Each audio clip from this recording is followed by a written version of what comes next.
여러분 잘 지나셨나요? 네. 아주 연말 연초를 맞으면서 바쁜 때가 다가오고 있습니다. 오늘 또 우리가 편안한 마음으로 함께 말씀을 즐기는 즐거운 시간 될 수 있기를 바랍니다. 우리 신앙인들이 건강한 지식을 위해서, 교양을 위해서, 경건한 삶을 위해서 꼭 읽어야 될 책들이 있습니다. 그렇게 유익한 책 읽는 것을 거룩한 독서라 그래서 옛날부터 경건훈련, 영성수련의 기본으로 삼아 왔습니다.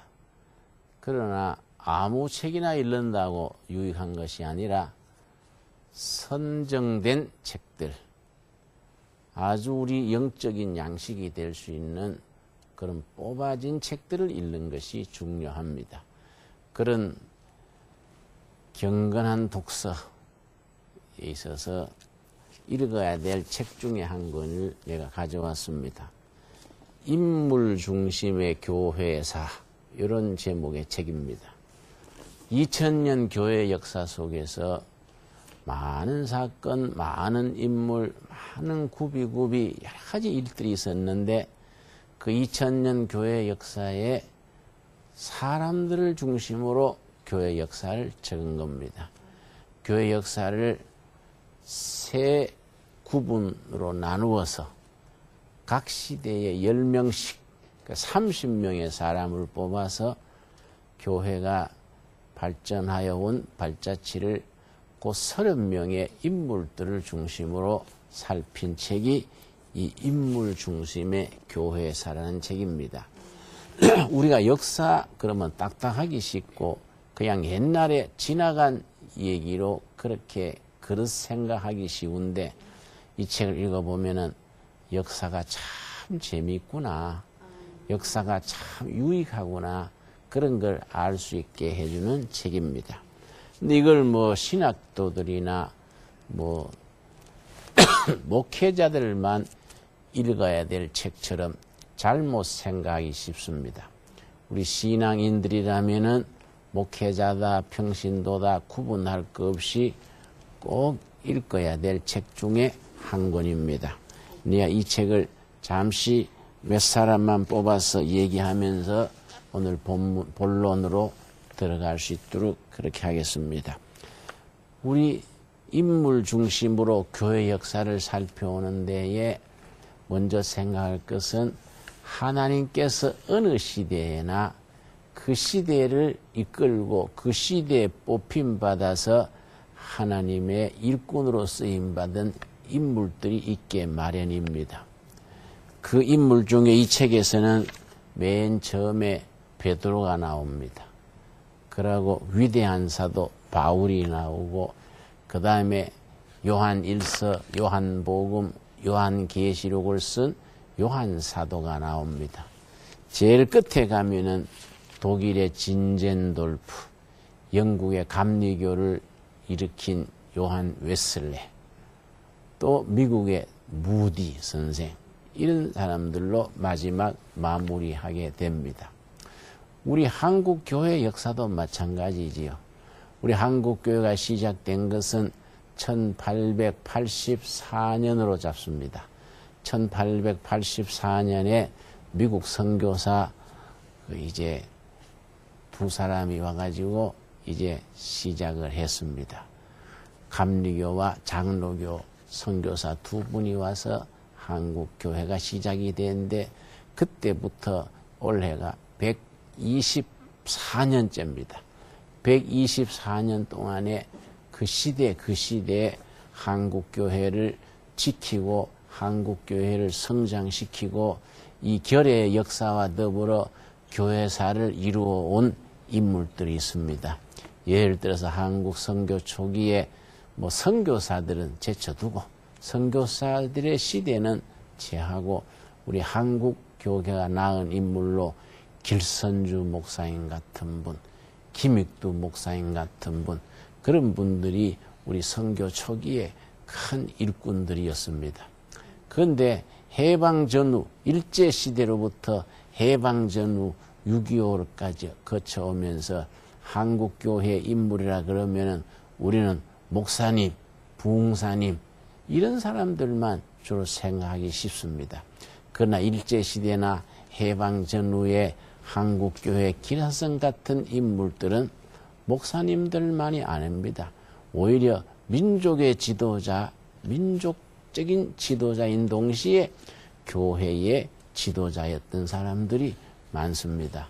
예를 들어서 서재필 박사님, 도산 안창호 선생님, 또 이상재 장로님, 또 김교신 선생님, 또 뭐 조만식 장로님, 또 우리 김구 선생, 이승만 박사 이런 분들은 참 우리 역사가 백성들이 다 기억하고 높이는 민족 지도자인 동시에 또 신실한 크리스찬들이었습니다. 예를 들어서 김규식 같은 분도 한국 청년운동, YMCA 운동에 나은 인물이고 또 좌파로서 또 이런저런 말을 남기고 있는 여운형 같은 분들도 한국교회 청년운동에서 길러진 인물들입니다. 그리고 우리가 한국교회 역사 124년 동안에 성직자, 목사님이나 신학도들만 한국교회를 일으킨 일꾼들이 아니라 숱한 많은 크리스찬들이 민족적인 지도자인 동시에 교육계, 정치계, 민족운동 진영의 지도자이면서 역시 또 교회를 이끈 인물들이기도 합니다.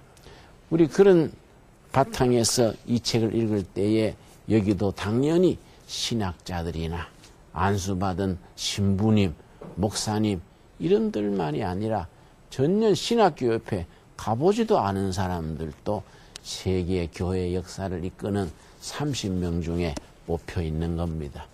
대표적인 분이 이 맨 마지막에 나오는 무디 선생입니다. 무디 선생님은 뭐 신학교는커녕 학교도 뭐 한 1년밖에 다니지 않았던 분입니다. 구두방에서 구두 수선공으로 일하고 있었는데 예수님을 믿고 은혜를 받고 전도자로서 나선 거이지요. 무디 선생 대단히 유명합니다. 무디 선생의 일화를 하나 소개하자면은 무디 선생은요, 나중 은혜 받고 예수님이 너무나 소중하고 자기가 믿는 복음이 너무나 참 소중해서 어느 하루도 나는 전도하지 않으면은 잠을 자지 않는다. 이런 생활 원칙을 세운 겁니다. 그래가지고 매일 어떤 일이 있어도 한 사람 이상 꼭 전도하는 것을 원칙으로 삼고 지냈는데 어느 날 잠자리에 들려고 하루 종일 바쁘게 살고 잠자리에 들려고 누웠는데 아이고 오늘은 전도를 안 한 거예요. 그래서 안 되지 하고서는 일어나가지고 다시 잠옷을 벗고 옷을 입고 전도하러 나갔는데 밤중이란 말이에요. 밤중에 뭐 붙들고 전도할 사람이 없는 거예요. 다 집에 들어가 버리고. 그래서 한참 헤맸습니다. 누가 전도할 사람이 없나 그러고 밤중에 있겠습니까? 근데 어떤 사람이 술이 이만큼 돼가지고 늦게 집으로 들어가는 사람을 길에서 만났어요. 그러니까 그 사람을 술 취한 사람을 붙들고 당신 그 술 먹고 그러지 말고 회개하고 예수를 믿으시오. 그랬더니 이 사람이 술 취한 사람이 그 말이 귀에 들어가겠습니까? 뭐 입에 아주 험한 말을 하면서 쉽게 말하면 이 또라이가 뭐 이런 식으로 꺼져 하고 소리를 빡 질렀는데 그러나 이 무디 선생은 당신은 믿든 안 믿든 나는 오늘 전도했으니 내 의무는 다 했다 하고 이제 들어가서 이제 잠잔 거예요. 그 정도로 열심히 일했는데 무디 선생이 몇 년 뒤에 어느 집회에 가서 설교를 하고 나오는데 나이 지긋한 분이 공손히 인사를 하면서 한 손에 모자를 이래 쥐고 공손히 인사하면서 무디 선생님 저를 모르시겠지요? 아마 모르실 겁니다. 그러나 저는 선생님 때문에 생명을 얻고 사랑구실하게 되었습니다. 자기 얘기하는 거예요. 몇 년 전에 한밤중에 술이 이만큼 돼가지고 내가 집으로 가고 있는데 느닷없이 어떤 사람이 나타나가지고 응? 그렇게 술 먹고 흥청대지 말고 회개하고 예수를 믿으시오 했는데 나는 술김에 소리 빽 지르고 응? 미친 사람 아닌가 그런 거 말한 것 같은데 그러고 헤어졌는데 그 뒤로 집에 가가지고 어디 조용한 시간에 한숨 자려면은 무디 선생의 이 말이 귀에 자꾸 또 마음에 떠오르는 거예요. 응? 회개하고 예수를 믿으시오. 자꾸 그 소리가 귀에 자꾸 들려오는 거예요. 그걸 잊어버려도 안 되고 또 그게 들려오고 나중에 할 수 없이 가까운 교회 가가지고 목사님 붙들고 말씀 듣고 예수를 믿게 됐다. 그 뒤에 자기가 술을 끊고 새 출발하게 됐다는 것. 이게 무디 선생의 일화예요. 아주 그 무디 선생은 그런 유명한 일화가 많습니다. 그러니까 하나님은 쓰실 때에 공부 많이 한 사람, 잘난 사람, 엘리트만 쓰시는 게 아니에요. 우리 처음에 나오는 첫째 인물이 베드로지요. 베드로는 뭐 공부를 안 한 사람이지요. 요즘 말하면 아주 가방끈이 짧은 사람이요. 그렇지만은 위대한 사도로 쓰임 받은 거지요. 무디 선생이 한 번은 그 유명한 하버드 대학에 가서 하버드 신학대학이 있습니다. 하버드 신학교에 가서 설교를 했습니다. 근데 이 무디 선생은 공부를 안 했으니까 단어도 틀리고 문장도 틀리고 뭐 아주 좀 무식한 태가 나는 거예요. 그런데 하버드 신학교 그 신학교 교수님 한 분이 설교를 들어보니 참 기가 찬다. 이 유명한 하버드 대학 신학대학에 와서 강의하는 사람이 설교하는 사람이 문장도 틀리고 단어도 틀리고 뭐 형편없거든요. 이 사람이 도대체 한 분 설교하는데 몇 번이나 틀리는가 연표를 가지고 적었어요. 응? 또 틀렸다. 설교 도중에 헤아리기 시작했는데도 27번이나 틀린 거예요. 그래서 무디 선생이 설교 끝난 뒤에 이 교수가 또 교수들은 또 잘난 척 하는 척 하잖아요. 무디 선생 이것 좀 시정해야겠수다. 어떻게 그렇게 틀린 데가 많고 엉터리로 하시오. 좀 준비를 하셔가지고 안 틀리게 바로 하셔야지요. 제가 선생님 설교하시는 도중에 하도 틀리는 게 많아서 도대체 얼마나 틀리는가 하고 내가 헤아려 봤는데 무려 27번이나 틀렸수다. 이랬다 이 말이에요. 그러니까 무디 선생이 전혀 뭐 그걸 부끄러워하거나 당황하지 않고 아이고 그러세요. 감사합니다. 그것밖에 안 틀렸습니까? 참 제가 생각해도 참 다행이네요. 그것밖에 안 틀렸습니까? 자기는 아마 수백 분 틀릴 줄 알았던가. 그렇게 얘기하고서 하는 말이 고단 말이 중요해요. 그런데 교수님, 나는 한 번 설교하는데 27번 틀리는 그런 실력 가지고 이렇게 복음 전도를 위해서 다니는데 선생님은 설교하는데 틀리는 걸 그렇게 잡아내는 그 실력 가지고 예수님을 위해서 복음을 위해서 뭘 하고 계시는지요? 이랬다 이 말이에요. 이 사람이 뭐 당황한 거예요. 홍당무가 된 거예요. 자기는 공부를 많이 하고 지식을 쌓아가지고 다른 사람 하는데 틀리는 거나 뽑아냈지 자기가 복음을 전하거나 삶으로 모범을 보이거나 이런 건 안 한 거예요. 이런 거는. 그러니까 참 이게 많이 배웠다고 쓰임 받는 게 아니다. 그렇다고 뭐 일부러 무식해질 건 없지만은 하나님께서는 마음을 보시는 거예요. 마음. 그 중심을 보시는 거예요. 베드로가 그렇게 무식한 사람이지요. 사도행전 4장에 보면은 오순절 성령 충만함 받은 뒤에 베드로와 그 전도대가 예루살렘 길거리에 나가서 아주 참 복음을 힘있게 전했습니다.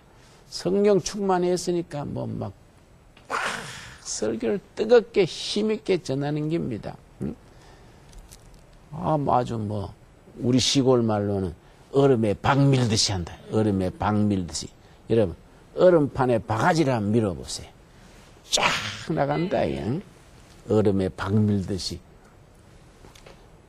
베드로가 막 복음을 막 그렇게 얼음에 박 밀듯이 쫙 전하니까 예루살렘 시민들이 놀래버린 거예요. 그 사도행전 4장에 뭐라고 했냐면 저희가 본래 학문 없는 범인으로 알았다가 학문도 없는 학교도 안 다녀본 보통 사람, 길가의 잡초처럼 길가에 발에 부딪히는 돌멩이처럼 그렇게 살아가던 범인인데 민초라 말이에요. 민초. 그런 사람인데 예수라는 분과 3년 같이 지내고 나더니 완전히 웅변가에다가 아주 대단한 사람들이 된 거예요. 예루살렘 시민들이 놀래버린 거예요. 그래서 사도행전 말씀에도 그렇게 기록된 거예요.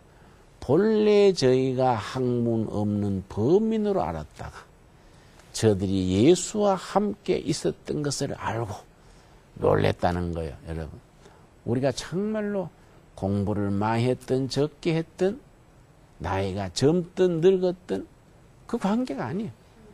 온 마음을 기울여서 예수님 앞에 자기 삶을 바치는 헌신된 삶이 이게 중요한 거예요. 이것이.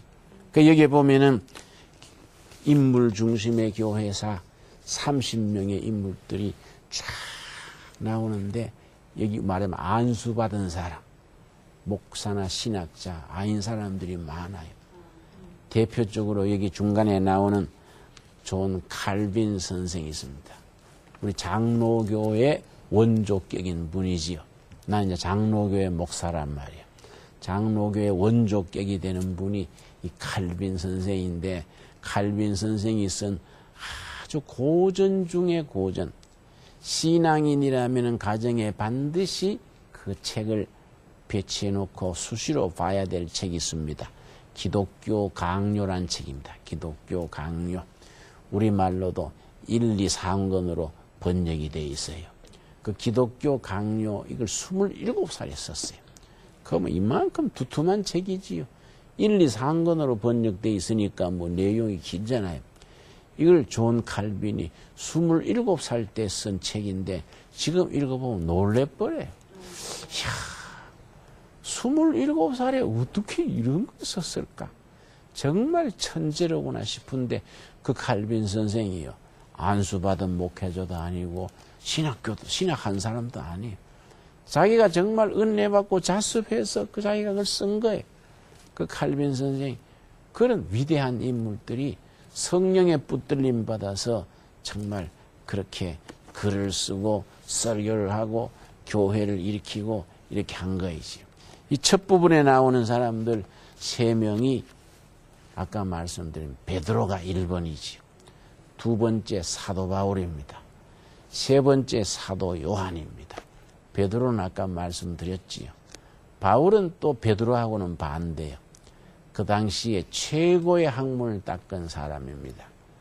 가마리엘이라는 당대에 아주 석학이 있었습니다. 그 가마리엘 문화에서 아주 엘리트 교육을 받고 처음에는 교회를 핍박하던 사람이에요. 예수 믿는 사람을 잡아가지고 감옥에 보내고 핍박하던 사람인데 역시 예루살렘에서 다마스커스죠. 시리아의 다마스커스. 그걸 성경에서는 다메섹 그래요.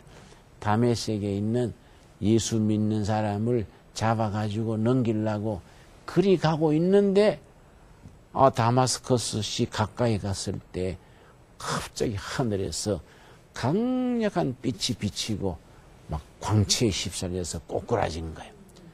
그러고 예수님의 음성을 들은 겁니다. 그걸 영음 그래요. 영음. 예수님의 음성 듣는 걸 영음이라 그래요. 응? 그래 사오라 사오라. 그러니까 누구십니까? 그러니까 나는 네가 핍박하는 예수다. 이 음성을 들은 거예요. 그 예수를 핍박하러 가던 사람이 거꾸러져 가지고 예수님을 전하는 사람이 된 거예요. 사도 바울이 위대한 사도지요. 그래서 이 성경 66권 중에서 사도 바울이 쓴 글이 제일 많습니다. 가장 대표적인 것이 로마서지요. 로마서.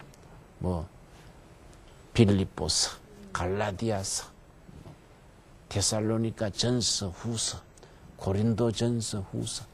사도 바울의 그 가브리엘 문화에서 최고 학문을 닦은 것이 오히려 쓰임을 받은 거예요. 하나님은 하나님의 필요에 따라서 그 시대 사람을 사용하시는 겁니다. 세 번째 나오는 사람이 사도 요한이에요. 예수님의 12 제자 중에 한 사람이었는데 다른 11 제자하고는 다른 게 있습니다. 다른 11 제자는 다 젊어서 비명에 죽었어요. 물론 가룟 유다 같은 경우는 스승을 팔아먹고 나중에 마음의 가책이 돼서 목을 매 죽었잖아요. 가룟 유다는 그렇게 비극적으로 죽었습니다마는 다른 제자 10명은 전부 전도하다가 순교당한 겁니다. 베드로는 십자가형을 당하는데 베드로가 죽을 때 그랬다 그래요. 바로 이렇게 십자가에 매다니까 내 스승 대신 내 주인 대신 예수님이 십자가에 이렇게 달려 죽으셨는데 내가 감히 예수님처럼 주님처럼 죽을 수 있느냐? 나를 거꾸로 매달아 달라. 전해지는 말이 그래요. 그러니까 머리가 아래로 다리를 위로 해서 십자가에 달아 죽으셨다. 그렇게 전해지는 겁니다. 그 다 이렇게 십자가에 달려 죽고 화형당하고 매 맞아 죽고 다른 제자들이 다 그래 죽었는데 사도 요한만큼은 100세 가까이 살았었어요. 근데 사람들이 어떻게 다른 제자들은 다 십자가에 죽고 사자밥이 되고 맞아 죽고 그랬는데 사도 요한만큼은 장수하다가 수명을 다 누리고 죽었을까? 그 이유가 바로 요한계시록, 요한 1서, 2서, 3서, 요한복음, 이 요한복음이나 요한계시록 같은 위대한 글을 쓰게 하시기 위해서 사도 요한은 늦게까지 장수하도록 하나님이 허락하셨다. 이런 말을 해요. 그 참 일리 있는 얘기지요. 이제 그 뒤로 쭉 보면은 교회사에 2000년 교회사에 30명을 뽑았으니까 정말 위대한 사람들만 여기 나오는 거지요. 여기 보면은 성 프란시스코도 있어요. 성 프란시스코. 요즘 캐톨릭 교회 프란시스칸 수도원 또 선교단체를 시작한 부인데 프란시스코나 성 안토니나 베네딕트 이런 사람들은 수도원 운동의 참 기둥 같은 사람들인데 한 가지 가만 읽어보면요. 성인으로 추앙받는 사람들은 거의가 부잣집 도련님으로 곱게 자란 사람들이에요. 3세기 초에 안토니가 그렇고 베네딕트 수도원을 세운 베네딕트가 그렇고 샘 프란시스칸이 그런데 이 사람들은 아주 부잣집에 도련님으로 귀하게 자란 사람들은 성인 혹은 성자가 됐다고요. 근데 반면에 막 고생하고 막 관세 받고 왕따 당하고 막 일을 악물고 자랐는 고생하면서 자란 사람들은 성인 성자가 아니고 대체로 역사를 보면은 투사 혁명가가 되는 거예요. 그 보면은 히틀러 같은 사람 아주 왕따 당하면서 자랐거든요. 스탈린 같은 사람, 나폴레옹 같은 사람 이런 사람들을 아주 밑바닥에서 왕따 당하고 눈치밥 먹고 악착같이 고생하면서 자란 사람은 성인이 된 사람이 거의 없어요. 혁명가, 투사, 이런 장군, 이런 사람이 된 거이지요. 그런 징기스칸 같은 사람, 나폴레옹 다 그런 사람들이지요. 그 사람들이 위대한 인물이라 하지만은 전쟁을 일으켜서 얼마나 많은 사람들을 사지로 몰아놓고 얼마나 많은 가정들의 눈물을 흘리게 했습니까? 그런 사람들은 아주 고생하며 어금니 물고 좀 쉬운 말로 이빨을 갈면서 살아온 사람들은 투사나 혁명가예요. 그런데 말씀드렸듯이 프란시스코라든지 베네딕트라든지 안토니라든지 이런 곱게 사는 사람들은 아주 성인, 성자가 된 거예요. 프란시스코 같은 경우는 아주 부잣집에 그 당시에 상인 가문의 부잣집 외아들인데 젊은 날에 전쟁터에 갔다가 부상을 당했어요. 그래서 집에 와서 그 치료하는 동안에 은혜를 받은 거예요. 그 예수님을 만나고 나니까 얼마나 기쁜지 있는 걸 가지고 자꾸 없는 사람, 불쌍한 사람 나누어주고 전하고 거지들과 같이 섞여서 살고 이러니까 프란시스코 아버지가 큰일 났거든. 자기 하나 있는 아들이 자기 가업을 물려받아 가지고 그 많은 재산 사업을 지켜야 될 아들인데 엉뚱하게 돌아온 아들처럼 거지들과 섞여 살고 병자들 자꾸 갈라주고 집안이 망했단 말이야. 자기 생각에는. 그래가지고 아들을 불러가지고 네 그런 짓 하고 살려면은 집 나가라. 나가서 그렇게 해라. 꾸지람한다고 되게 꾸중했더니 프란시스코가 그래요. 예, 아버지 나가시라면 나가지요. 나는 아버지보다 더 소중한 분이 우리 주님 예수님이십니다. 이러고서는 자기 아버지가 물려준 옷이 있잖아요. 이건 전부 아버지 거라고 다 벗어놓고 나이 젊은 사람이 맨몸으로 홀랑 벗은 채로 나갔다는 거예요. 나가가지고 불쌍한 사람들, 거지들하고 같이 살고 전하고 그 유명한 프란시스코가 댕깁니다. 내가 들으면은 한 분은 뭐 옷도 남루하겠지요. 뭐 다니면서 뭐 동냥하듯이 그래 살아가면서 복음 전하고 자선하고 하니까 산 고개를 넘어가는데 어떤 강도가 말이죠 나타나가지고 칼을 들이대면서 돈 내놔라 이러니까 프란시스코가 아이고 거지님 수고하십니다.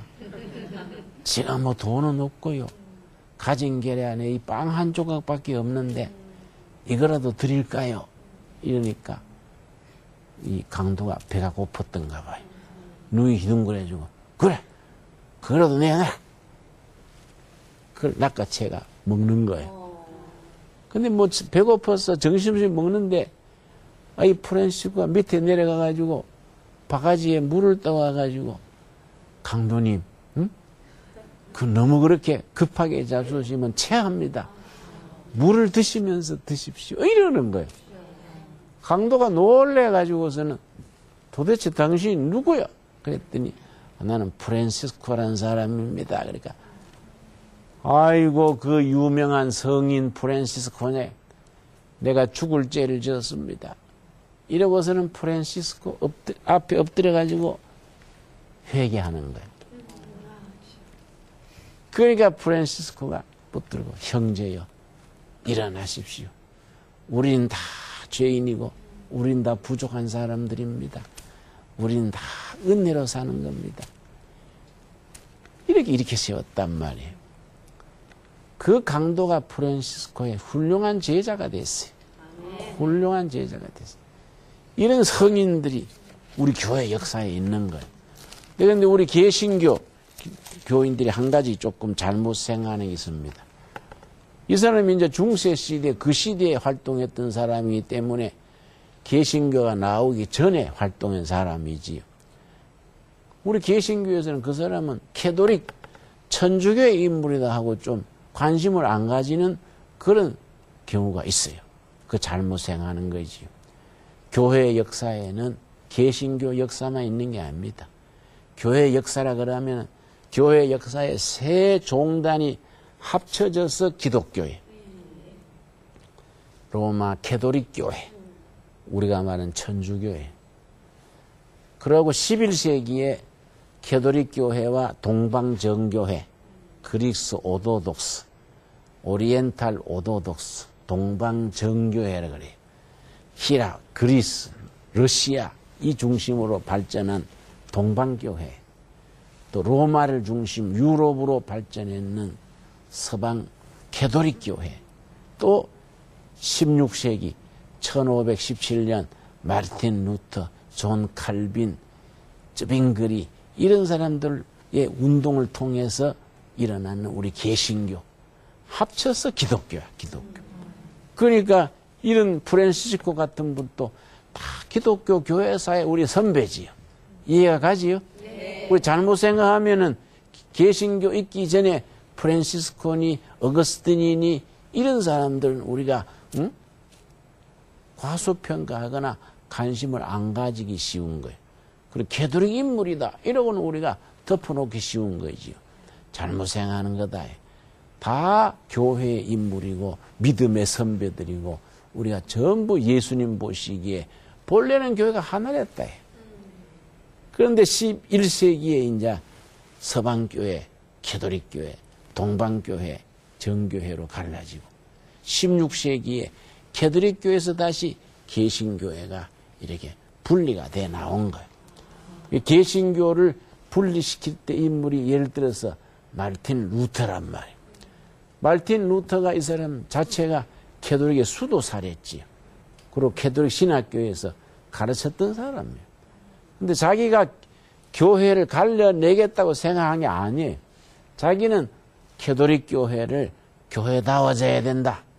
엉뚱한 소리하고 허튼 소리하고 본질에서 빗나가 있으니까 성경적인 바탕에서 빗나가 있으니까 이런 교회는 예수님이 기뻐하시는 교회가 아니다. 교회는 개혁되어야 된다. 그러고서는 95개조 개혁안을 다 그 캐톨릭 신학교지요. 수도원에 있는 캐톨릭 신학교 벽에다가 탁 붙이고 나가니까 로마 캐톨릭 교회 쪽에서 파문시킨 거예요. 추방시킨 거예요, 추방. 그 자기가 개신교회를 만들겠다고 나온 게 아니에요. 그냥 캐톨릭 교회 안에서 개혁하려고 개혁의 깃발을 들었는데 캐톨릭 교회에서 쫓아낸 거예요.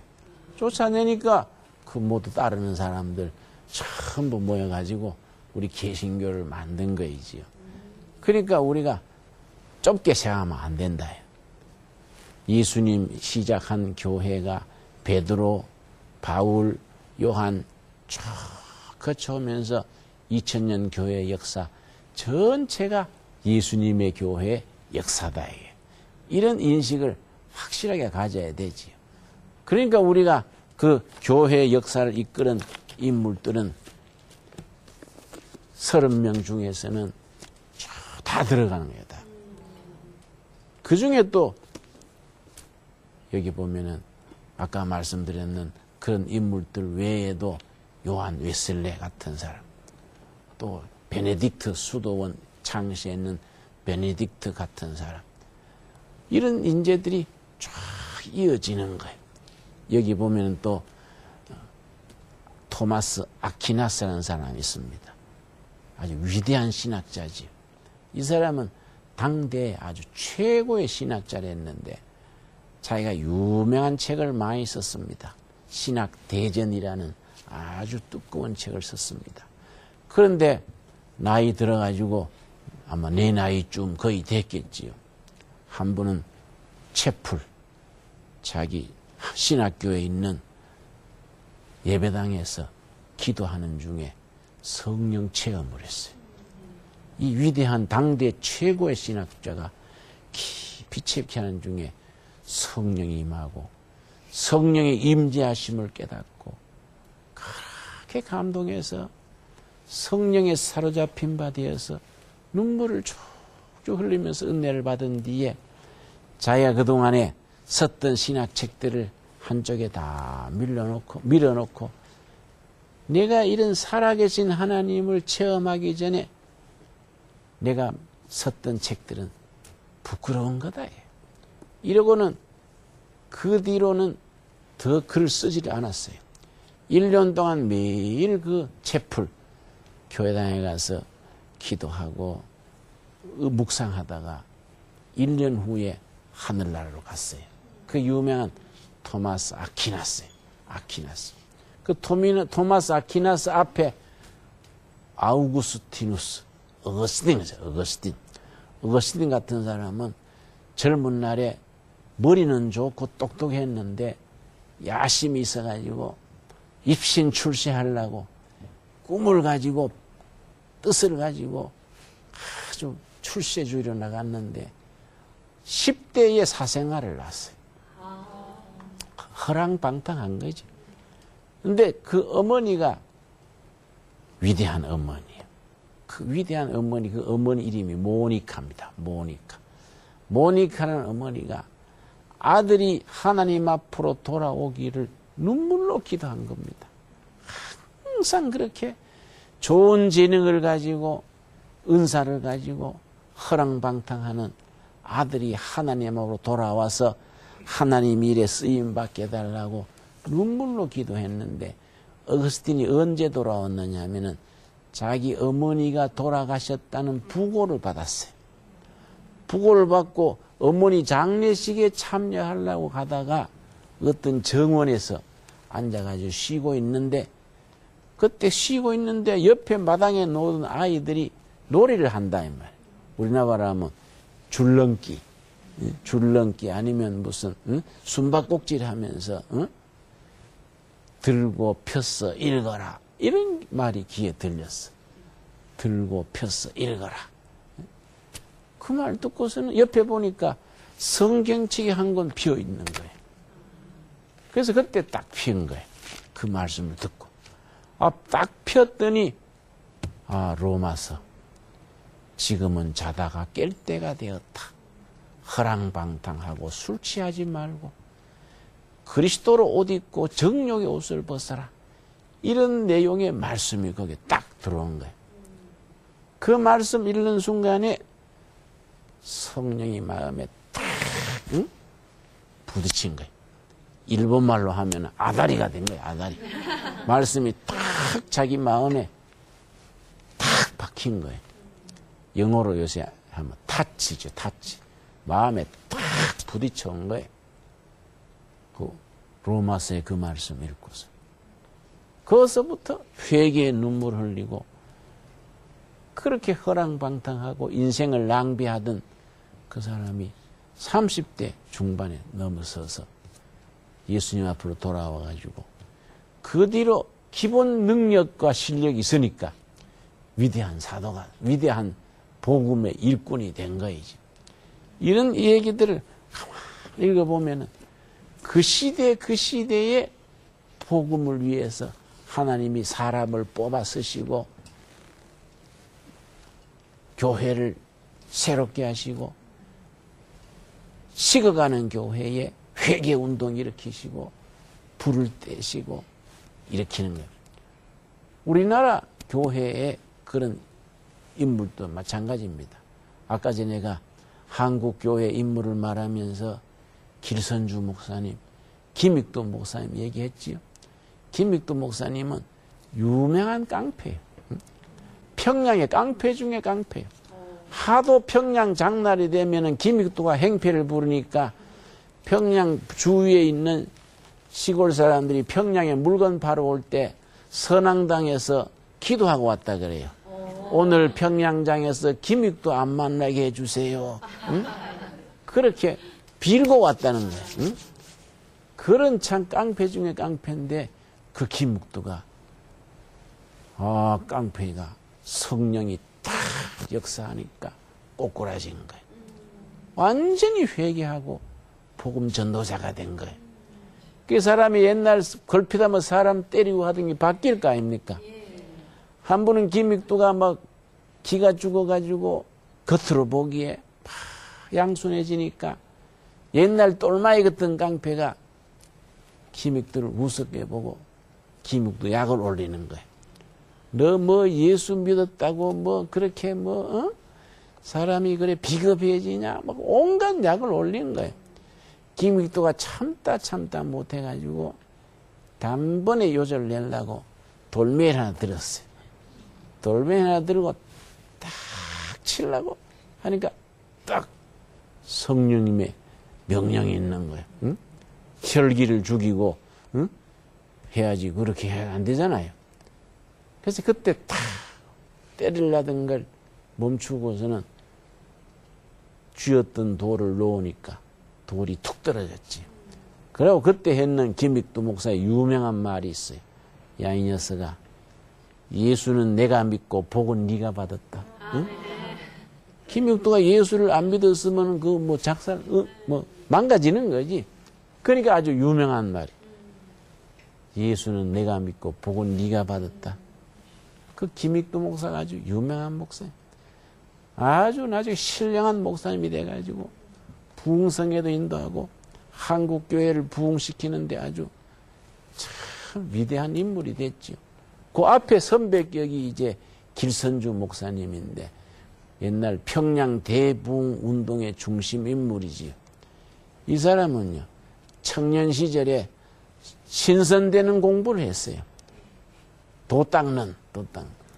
산에 들어가서 돌을 닦고 소나무 잎을 씹어 먹으면서 응?